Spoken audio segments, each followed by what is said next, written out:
Restoration Church. How you guys doing? You made it to the middle of the week. Happy Wednesday to you guys. I hope you're having a good week.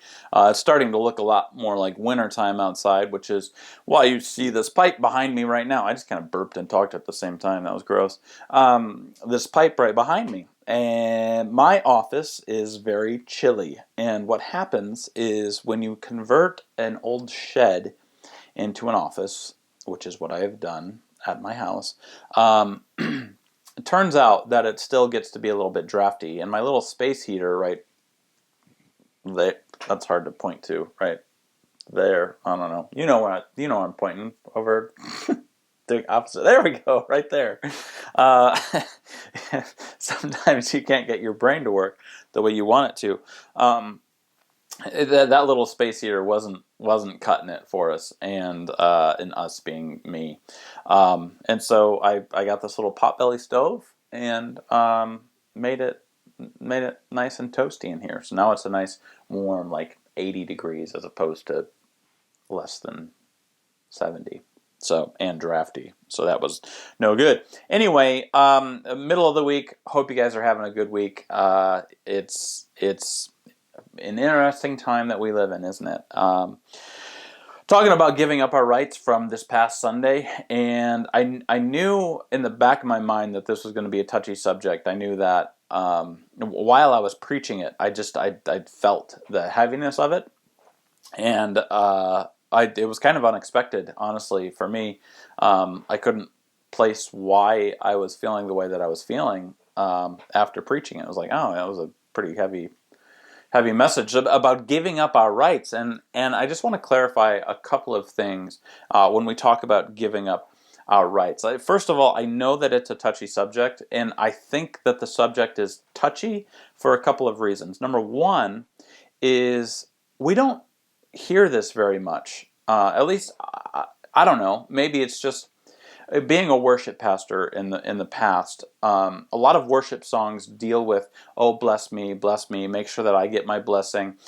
All scripturally based, whatever, but we pick and choose. We don't really sing too many songs about giving up our rights, do we? And submitting ourselves to what God has for us. It's not really typically something that we sing about. We love to sing about the blessings in life and the blessings that are coming our way. Like you probably sang the blessing before, which again is based in Scripture, but the Lord bless you and keep you, and may His face shine upon you. That's from Numbers. But I think we focus too much on the blessing, and we start to get this twisted idea that we follow Jesus and we get a blessing here on earth. That we follow Jesus and it's an easy path. That we follow Jesus and now everything's going to be great in my life. Well, that's not true, and a lot of us know that, but we keep believing that if we keep doing the things that we're doing, that somehow that blessing is going to come. The blessing is not an earthly blessing. Sure, we have peace, but it's peace with God. Sure, we have all of our needs taken care of, but that doesn't mean that all of our wants are going to be taken care of. And we'll find that our needs are much different than what we think our needs are when we start giving up our rights. And when I say giving up our rights, I'm not saying that we have to stop defending our positions on things. Like, I know there's a lot of people that are very they're on both sides of the spectrum when it comes to if you should wear a mask or not, right?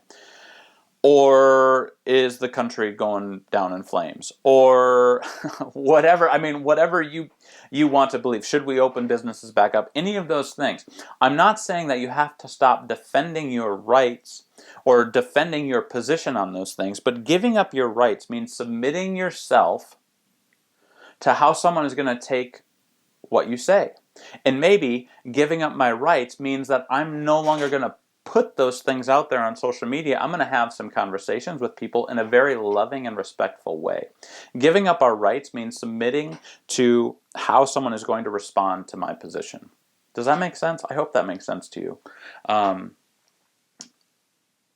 Certainly, and again, Jesus was talking about a very interpersonal relationships on things. He wasn't saying that we shouldn't bear arms, that we shouldn't fight for our country, that we shouldn't fight for our loved ones. Those are all good things to do, but I think there's also a line that can be drawn. Like, are we really fighting for our loved ones? Are we really fighting for our country? Or are we just upset about the way that things are going right now?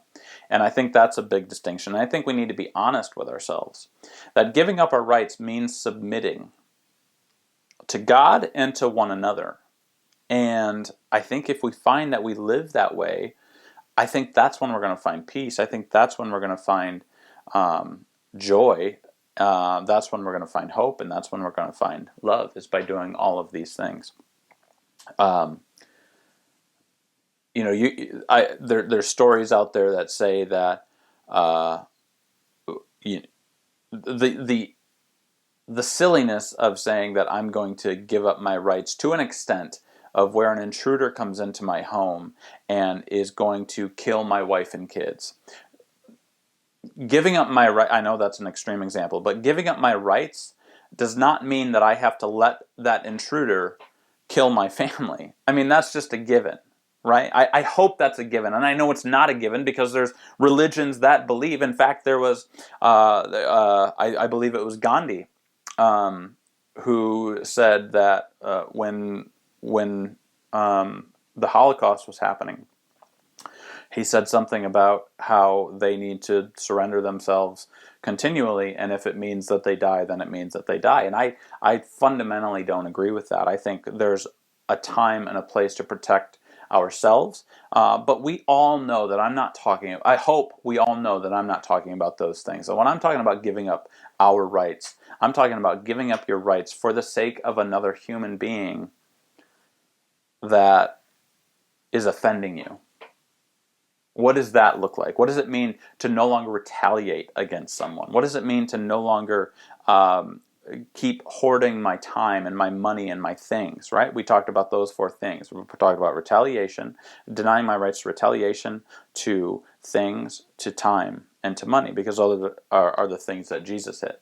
So as we go forward this week, I just want to encourage you guys. I know this is a different way of living, but that's the way that Jesus lived. Jesus was a very countercultural person. He gave up his rights. In fact, Jesus was right, but he didn't come to be right. I've said that probably ad nauseum now.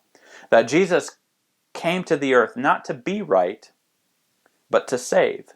And we should have that same mindset as Christians, as we don't have to come into every situation to be right, but to save a weary world. Remember that I would endure all things rather than be an obstacle for the gospel of Jesus. Okay? Does that make sense? Good. I hope you guys have a wonderful week. We still have one more week to go officially of being online services only, and we're playing it by ear. We're hoping to be back on the 13th. Keep praying for that, and we're going to make the decision that's safe, okay? That people are getting back together, and it's safe to do so. I know that we fall on all sides of the fence on that. I'm just going to tell you flat out that we're going to do what's right for the brewery, what's right for our congregation, and there's not an easy right answer in all of this. It's all muddy. It's all difficult. There's no clear line or direction for any of it. So we're going to try to make the best decision we can out of a whole list of bad decisions. Does that make sense? We're going to pick the least bad decision out of all of them. And I hope you guys can get on board with that. I'm Brian, and I'm glad that you are a part of Restoration Church. Take care.